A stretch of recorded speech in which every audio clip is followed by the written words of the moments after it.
વડોદરા શહેરના ગોત્રી વિસ્તારમાં એક મહિલા દ્વારા મેડિકલ ઓફિસરને ફ્રેન્ડ રિક્વેસ્ટ મોકલીને મસાજ કરાવવા બોલાવીને વિડીયો ઉતારી હની ટ્રેપ કર્યાનો કિસ્સો સપાટી પર આવ્યો છે।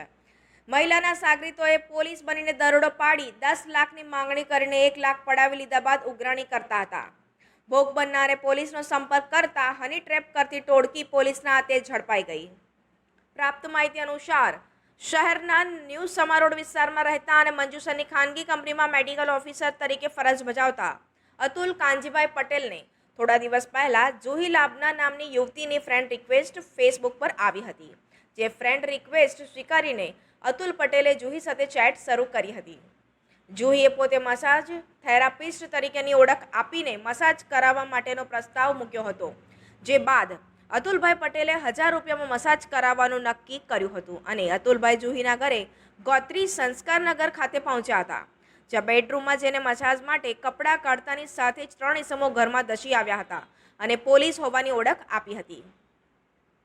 પોલીસના સ્વાંગમાં આવેલા 3 વ્યક્તિઓએ એપાર્ટમેન્ટમાંથી ફરિયાદ આવી છે, અહીં ગેરકાયદે પ્રવૃત્તિ ચાલે છે તેમ કહીને એક અરજી જેવું કાગળ બતાવ્યું હતું। જ્યારે અન્ય એક વ્યક્તિએ અતુલ પટેલને જુહીનો વિડીયો ઉતારી લીધો હતો અને ફ્લેટ સીલ કરીને ધરપકડ કરવાની ધમકી આપી હતી।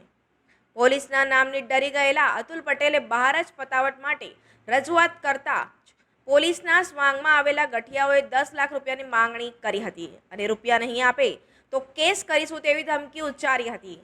ફરિયાદી અતુલ પટેલ પાસે રૂપિયા નથી તેમ કહીને એટીએમ કાર્ડ ઘરે છે તેમ જણાવતા ત્રણેય ગઠિયાઓ અતુલ પટેલને લઈને તેઓના ઘરે જઈ એટીએમ કાર્ડ લઈને 1 લાખ રૂપિયા ઉપાડી લીધા હતા।